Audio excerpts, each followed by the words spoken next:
Hello student. तो आज के वीडियो में chapter number 15 area of polygons exercise 15.1 का क्वेश्चन नंबर 7 से लेकर क्वेश्चन नंबर 10 तक सोल्व करेंगे। तो क्वेश्चन नंबर 7 दिया गया है, find the area of parallelogram whose base and altitude are 55 centimetre and 40 centimetre long respectively. तो हमें एक पैरेललोग्राम दिया गया है जिसका हमें एल्टीट्यूड और बेस दे रखा है। एल्टीट्यूड इसके हम लोग h से लिख लेंगे, जो हमें 40 सेंटीमीटर दिया गया है यहाँ पर, और जो इसका बेस है वो 55 सेंटीमीटर दिया गया है। तो आइए इसकी एरिया फाइंड करते हैं। जो पहले दिया गया है उसे नोट डाउन कर लेते हैं। जो इसका बेस दिया गया है वो 55 सेंटीमीटर लिख लेंगे, और जो इसका एल्टीट्यूड दिया गया है वो 40 सेंटीमीटर दिया गया है, उसे लिख लेंगे ये। और एरिया ऑफ पैरेललोग्राम की फाइंड करने के लिए जो फार्मूला होता है वो बेस इनटू हाइट होता है। जो इसका बेस दिया गया है वो 55 सेंटीमीटर, इसे लिख लेंगे, इसकी वैल्यू सेंटीमीटर लिख लेते हैं, 55 सेंटीमीटर इनटू, और जो इसकी हाइट दे रखी है h वो 40 सेंटीमीटर दी गई है। अब इसकी मल्टीप्लाई करा के लिख लेते हैं। यहाँ पर से देखिए 0 पहले लिखा है तो 0 पहले लगा लेंगे। अब 4 5 जा 20 हो जाएगा, 20 का 0 लिख देंगे, 2 कैरी में हो जाएगा, और 4 5 जा 20 प्लस 2 कैरी वाला ऐड कर देंगे तो ये 22 सेंटीमीटर इनटू सेंटीमीटर, ये सेंटीमीटर स्क्वायर हो जाएगा। तो यही इसकी रिक्वायर्ड एरिया है। जो हमें एक पैरेललोग्राम दे रखा था उसकी एरिया जो पूछी जा रही थी, तो ये 2200 स्क्वायर सेंटीमीटर इसकी एरिया हमने फाइंड कर ली है। तो यही इसका रिक्वायर्ड आंसर है। तो अब क्वेश्चन नंबर नेक्स्ट सोल्व करेंगे। तो क्वेश्चन नंबर 8 सोल्व कर लेते हैं। क्वेश्चन नंबर 8 दिया गया है, find the base of parallelogram whose area is 5400 square centimetre and altitude is 45 centimetre. तो हमें एक पैरेललोग्राम दिया गया है, इसे ड्रॉ कर लेते हैं। ड्रॉ कर लिया है और इसका एल्टीट्यूड दिया गया है ये h से, इसे हम लोग डिनोट कर लेते हैं, जो कि हमें h दिया गया है 45 सेंटीमीटर। तो और इसका जो बेस है, बेस हमें फाइंड करना है, बेस हमें फाइंड करना है। तो जो यहाँ पर दिया गया है वो मैंने लिख लिया है, इसका बेस तो हमें फाइंड ही करना है, निकालना है ये बेस। और एल्टीट्यूड इसका 45 सेंटीमीटर दे रखा है। तो आइए यहाँ पर से मैंने इसे बेस, इसके बेस को फाइंड कर लेते हैं कि इस पैरेललोग्राम का बेस क्या होगा। तो हमने यहाँ पर से लिख लिया है एरिया ऑफ पैरेललोग्राम, तो जो कि हमें दे रखी है, एरिया दी रखी है इसकी 5400 सेंटीमीटर स्क्वायर, ये एरिया दी गई है।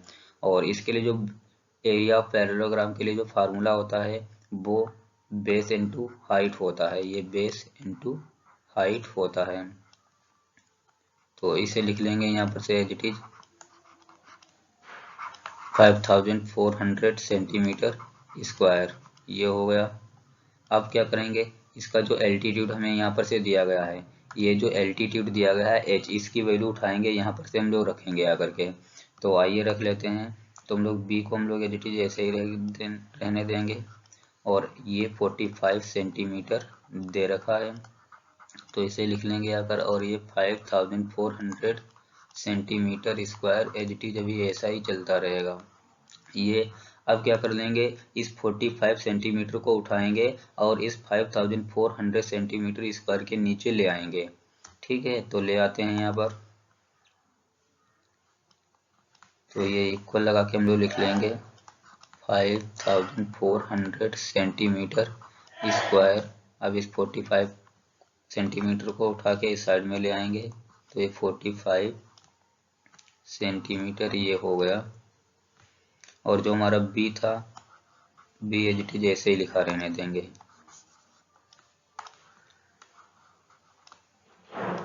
ये अब देख रहे हैं जो कैंसिल आउट हो रहा है उसे कैंसिल आउट कर लेते हैं। ये सेंटीमीटर, ये ऊपर वाले सेंटीमीटर के स्क्वायर को कैंसिल कर देगा।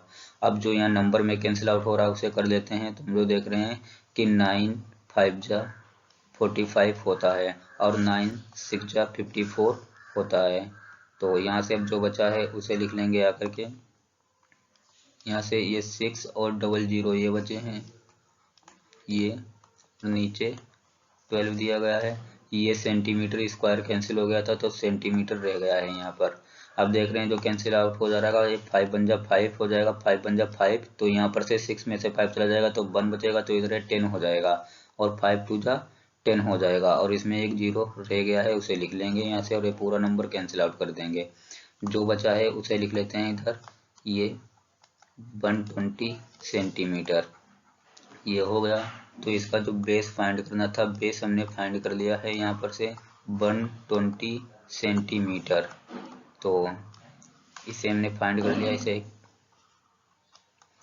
इस क्वेश्चन में, क्वेश्चन नंबर 8 में पैरेललोग्राम का बेस पूछा जा रहा था, तो बेस हमने फाइंड कर लिया। जो भाई इसका बेस होगा जो अब हमने फाइंड कर लिया है यहाँ पर से, वो इसका 120 सेंटीमीटर हो जाएगा। लिख देते हैं यहाँ पर से बेस के आगे, जो कि हमने फाइंड कर लिया है 120 सेंटीमीटर। यही इसका आंसर है। ठीक है, यहाँ पर जो बेस फाइंड करने के लिए कह रहा था फाइंड कर लिया है। तो ये क्वेश्चन नंबर 8 भी कंप्लीट हो गया है। तो आइए नेक्स्ट क्वेश्चन सोल्व करते हैं।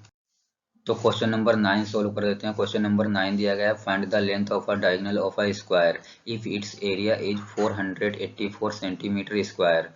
तो यहाँ पर पहले हम लोग एक स्क्वायर बना लेते हैं। स्क्वायर बना रखा है, ठीक है, बना लिया हमने। और इस स्क्वायर की एरिया दे रखी है 484 सेंटीमीटर स्क्वायर। इसमें एक डायगोनल ड्रा कर देते हैं। इसके डायगोनल्स की लेंथ हमसे पूछी जा रही है कि जो ए स्क्वायर है जिसकी एरिया दे रखी है 484 सेंटीमीटर स्क्वायर। अब हमें बताना है कि इसके डायगोनल्स की लेंथ क्या होगी। तो आइए यहाँ इसे सॉल्व कर लेते हैं। इसकी एरिया यहाँ पर दे रखी है 484 सेंटीमीटर स्क्वायर। तो हमने यहाँ पर से लिख लिया है area of square is equal to जो दी गई है वो एरिया उठाएंगे, यहाँ पर से लिख देंगे 484 सेंटीमीटर स्क्वायर, ये लिख लिए। अब हम लोग जानते हैं कि जो स्क्वायर्स की एरिया के लिए फार्मूला होता है वो साइड स्क्वायर होता है। तो यहाँ पर से लिख लेते हैं इसके नीचे साइड स्क्वायर, ये इजिकल टू हम लोग लिख लेंगे 484 सेंटीमीटर स्क्वायर, ये हो गया। अब हम लोग देखें, अगर इसे एक बार साइड को हम लोग ऐसे ही लिख लेंगे, यहाँ से ये साइड ऐसे ही लिख लिया है। ये अगर हम लोग देखें तो ये 484 जो लिखा है ये 22 का स्क्वायर लिखा है। तो यहाँ पर से हम लोग 22 सेंटीमीटर लिख लेंगे और इस पूरे का होल स्क्वायर लगा देंगे। ठीक है, जब इसे सोल्व करेंगे तो ये फिर से यहाँ पर से 484 सेंटीमीटर स्क्वायर आ जाएगा। तो इसके जगह पर से हमने लिख लिया 24 सेंटीमीटर का होल स्क्वायर। तो अब देख लेते हैं, जो कैंसिल आउट हो रहा है उसे कैंसिल आउट कर लेते हैं। ये स्क्वायर इधर साइड का और इसका है 22 सेंटीमीटर का स्क्वायर कैंसिल हो जाएगा। जो बचा है उसे लिख लिया जाएगा। ठीक है, लिख लेते हैं यहाँ पर से साइड इजिकल टू यहाँ से कितना हो जाएगा, ये 22 सेंटीमीटर ये हो जाएगा। ये हमने साइड फाइंड कर ली है इसकी। तो इसे हम एक ब्रैकेट में ले लेते हैं यहाँ पर। ये साइड तो हमने फाइंड कर ली है। अब इसके डायगोनल्स की लेंथ पूछी जा रही थी कि इसके डायगोनल्स की लेंथ क्या हो जाएगी। तो आइए यहाँ पर से लिख लेते हैं लेंथ डायगोनल ऑफ स्क्वायर क्या हो जाएगा, डायगोनल ऑफ स्क्वायर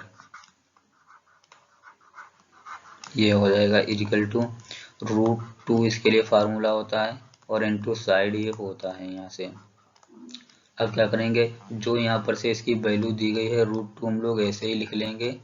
और जो यहाँ पर इसकी साइड की वैल्यू दी गई है, साइड की वैल्यू कितनी दी गई है वो हम लोग लिख लेंगे यहाँ से 22 सेंटीमीटर दी गई है। इसे हमने लिख लिया है यहाँ से। अब इसे सिंप्लीफाई करके फिर से लिख लेंगे। तो यहाँ पर जो इसका आंसर आ जाएगा डायगोनल्स का वो 22√2 सेंटीमीटर आ जाएगा। यानी कि जो ये डायगोनल्स दिया गया है, जो यहाँ पर से आप जो स्क्वायर में डायगोनल देख रहे हैं, इसकी जो लेंथ हो जाएगी वो 22√2 सेंटीमीटर। सॉरी, ये स्क्वायर नहीं होगा, स्क्वायर मिस्टेक से लग गया है, ये सेंटीमीटर में हो जाएगी इसकी लेंथ। ठीक है, तो इस क्वेश्चन में हमसे जो लेंथ पूछी जा रही थी कि ये जो इसका है इसके डायगोनल्स की लेंथ क्या है, तो लेंथ हमने फाइंड कर ली है 22 इंटू √2 सेंटीमीटर इसकी लेंथ हो जाएगी। तो यही इसका आंसर है। तो यहाँ से लिख देते हैं यही इसका आंसर है। ठीक है, तो ये क्वेश्चन कंप्लीट हो गया। तो क्वेश्चन नंबर नेक्स्ट सोल्व करेंगे। तो क्वेश्चन नंबर 10 सोल्व कर देते हैं। क्वेश्चन नंबर 10 दिया गया है, the length of a diagonal of a square is 4√2 centimetre, find the length of its side and hence find the area of square. तो यहाँ से हम पहले एक स्क्वायर ड्रॉ कर लेते हैं और इसका एक डायगोनल भी ड्रॉ कर लेते हैं। तो क्वेश्चन में हमें इस डायगोनल्स की लेंथ दे रखी है 4√2 सेंटीमीटर, इसके डायगोनल्स की लेंथ दी गई है। हमें क्या कर देना है, इसकी साइड फाइंड करनी है। इस स्क्वायर की साइड फाइंड करने के बाद नंबर 2 पर हमें इस पूरे स्क्वायर की एरिया भी फाइंड करके बतानी है कि इस पूरे स्क्वायर की एरिया कितनी हो जाएगी। तो आइए पहले हम लोग क्या करते हैं, इसकी साइड फाइंड कर लेते हैं। तो हम लोग देख रहे हैं यहाँ पर से हमें जो ये डायगोनल दिया गया है स्क्वायर का, तो इसकी हेल्प से हम लोग साइड फाइंड कर लेंगे। तो आइए इसे सोल्व करेंगे। यहाँ पर से मैंने लिख लिया है डायगोनल ऑफ अ स्क्वायर, जो कि हमें दिया गया है 4√2 सेंटीमीटर, ये दिया गया है, ठीक है। और हम लोग जानते हैं कि जो डायगोनल्स के स्क्वायर के लिए फार्मूला होता है वो √2 इंटू साइड होता है। तो ये साइड हमने यहाँ से लिख लिया है इजिकल टू जो ये 4√2 लिखा था, इसको हम लोग एच लिख लेंगे। अब देख रहे हैं जो कैंसिल आउट हो रहा है उसे कैंसिल आउट कर लेते हैं। यहाँ से देखेंगे जो ये √2 और √2 ये दोनों साइड से दोनों साइड में है, इक्वल में है, तो कैंसिल आउट हो जाएगा। अब आइए जो बचा है उसे लिख लेते हैं। तो ये साइड इजिकल टू यहाँ पर जो रह जाएगा वो 4 सेंटीमीटर रह जाएगा, ठीक है। ये तो इसकी साइड जो थी वो हमने 4 सेंटीमीटर फाइंड कर ली है। अब क्या कर लेंगे, अब इसकी हेल्प से हम लोग एरिया फाइंड कर लेंगे इस स्क्वायर की। अच्छा, तो एरिया फाइंड करने के लिए क्या होता है, स्क्वायर के लिए फार्मूला आपको मालूम है, बताया जा चुका है आपको इंट्रोडक्शन पार्ट में। तो यहाँ पर से पहले लिख लेते हैं हम लोग एरिया ऑफ स्क्वायर, ये इजिकल टू क्या होता है, साइड स्क्वायर होता है फार्मूला, साइड स्क्वायर। तो साइड हमें दे रखी है 4 सेंटीमीटर और इस पूरे पर होल स्क्वायर लगा है, लगा देंगे और 4 4 जा 16 हो जाएगा और सेंटीमीटर पर भी स्क्वायर लग जाएगा। तो यहाँ से हमने इसमें दो चीज़ें पूछी जा रही थी, एक तो इस स्क्वायर की साइड पूछी जा रही थी और इसकी एरिया पूछी जा रही थी, जो कि हमने फाइंड कर ली है। साइड इसकी 4 सेंटीमीटर है और जो इस स्क्वायर की जो एरिया है वो 16 सेंटीमीटर स्क्वायर है। तो ये क्वेश्चन नंबर 10 तक कंप्लीट हो गया है। Okay student, thank you for watching this videos. Please like and subscribe my channel.